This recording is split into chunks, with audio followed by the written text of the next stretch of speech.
We can't give in to our physical desires and expect to be healthy men. Every athlete must develop and exercise self-control.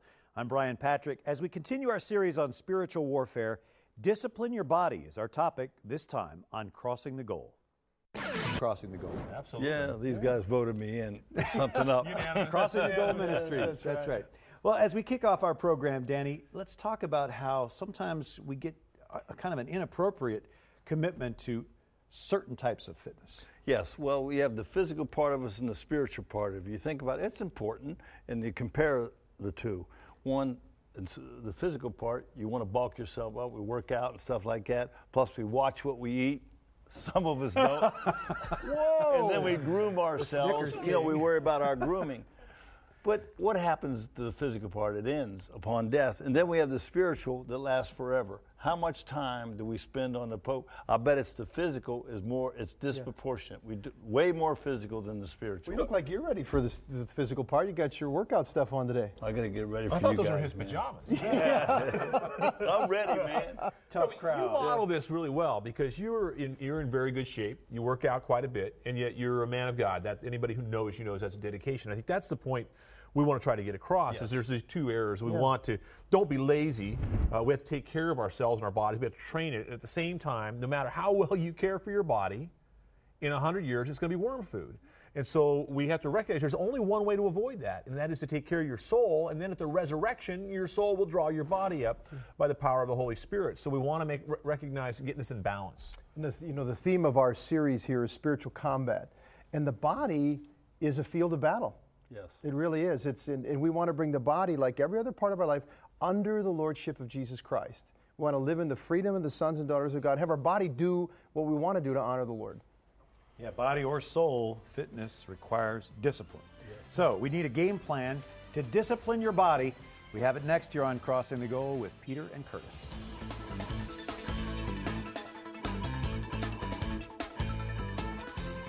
One thing that you strive for as a member of a National Football League team, as a group as a whole, is consistency. Because there's nothing that will wear a team out quicker than being on a roller coaster, going up and down, and not knowing what to expect week after week. If you can get on a consistent, constant course, that is when the good teams are developed. And I think it's the same thing, with our Catholic life. Be consistent. Be consistent. Sometimes, it may get mundane, and sometimes it may get boring, but it is consistent. And consistency is something that is very, very important in everything that we do.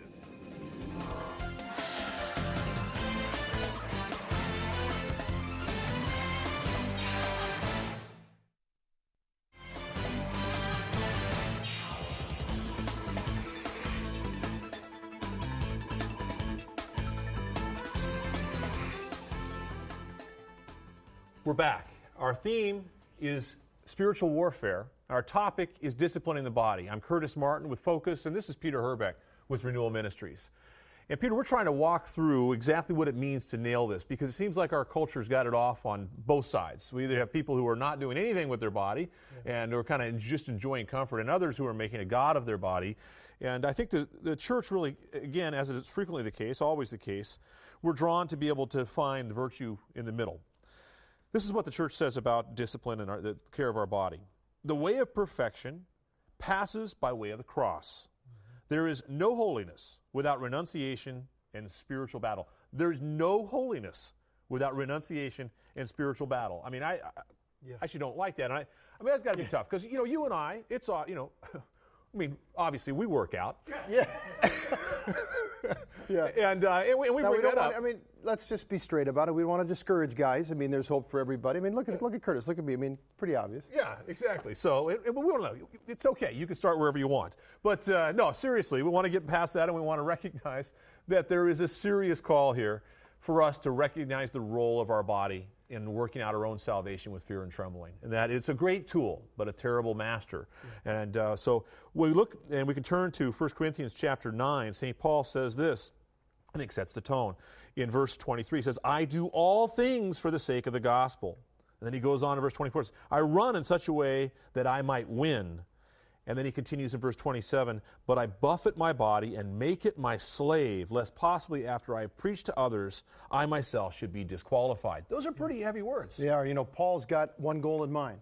He wants to fulfill the mission that the Lord's given to him. Another place he says, I make it my aim now to please the Lord. So he says, my whole enterprise, everything that I am, my mind, my emotions, my body, everything is moving toward that goal. And I need to there's something in me that resists wanting to fulfill that goal. I'm divided inside. So I know I have to bring not only my mind and my emotions and my passions under the Lordship of Jesus, I have to bring my body there as well. Because our bodies sometimes dominate us. They're cravings. We pamper our bodies, and our bodies want more. We want more sleep. We want more food than we need. We want more comfort than we need. And sometimes that gets in the way of fulfilling the will of God. You know, in our last session, we talked about the call in Romans chapter 12 to make ourselves a living and holy sacrifice. And it's been said the problem with the living sacrifice is it keeps crawling back off the altar. That's right. And we're talking essentially about the virtue of temperance, to have self-control. And I got to admit, there's a struggle here. I very much have a flesh that would like to run off and do things that aren't going to be at all helpful, and to try to continue to master that. I mean, what are some of the ways that we can grow in this? Well, there's ascetical practice. I was just thinking of Cardinal Newman. Got some great quotes here from him that's helpful, and he says, nothing is so likely to corrupt our hearts and to seduce us from God as to surround ourselves with comforts, to have things our own way. Now, we live in a culture that is focused on making you and I as comfortable as we possibly can be. I mean, that's what the whole culture is focused on. The whole economy is focused on in some way. I mean, you think about it. There are people living in the first world in poverty who live better than kings and queens of 500 years ago. Hot and cold running water. And so just to be able to have a roof over their head consistently, just to be able to sit back and say the comfort levels that we have, and many, many of us are living much higher than that. And it's worth stopping and just taking stock from it. I'm just thinking of some of the entertainment centers and homes I've been. You know, we sit, our chairs just keep getting bigger, our screens keep getting bigger and bigger, our chairs keep getting bigger and bigger. They vibrate, everything, you know. And our pop holders or our beer holders get bigger and bigger all the time. You know, and it's great. We're not trying to be, you know, fuddy-duddies, but you know what? We have to see everything that we do in light of the ultimate goal of our lives. Is what I have, what I possess, what I set up for myself, is it really helping me get to my ultimate goal? In this area of the physical battle, of subduing our bodies, making our bodies serve our ultimate goals, making our bodies serve love, and not be constantly, you know, wanting and craving this and that, subduing it so that we're peaceful and capable of staying focused, that's not such an easy thing to do. No, just to have that sense. I mean, I know for me to be able to sit back and say, we've been called to be a warrior. That's the whole topic of this whole series. And when you get up and look in the mirror, do you feel like a warrior? And I got to tell you that, you know, 6 months ago, I was sitting back going, not so much. And I'm not where I want to be right now in all seriousness, but we are. My wife and I are now working out more regularly and dropping some weight and trying to build some strength.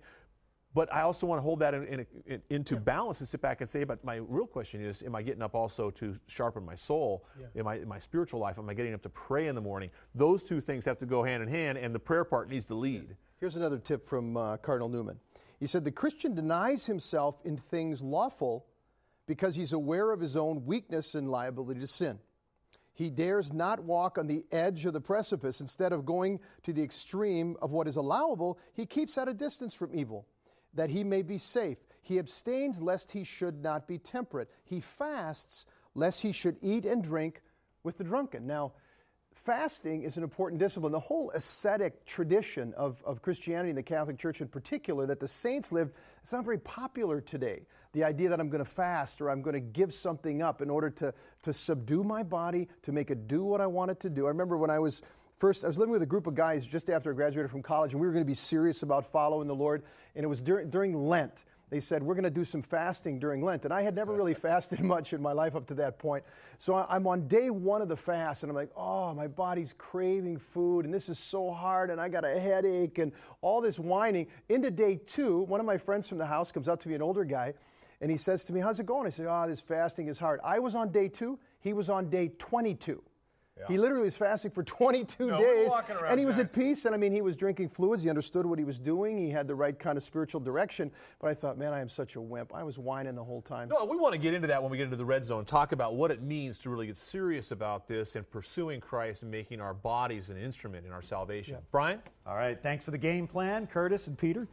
Coach, first they make fun of your warm-up outfit, then they go over there and talk about, it's obvious we work out. I bet you can't wait to get down to the red zone with these guys. Yeah, because we're going to have to carry them again. You know it.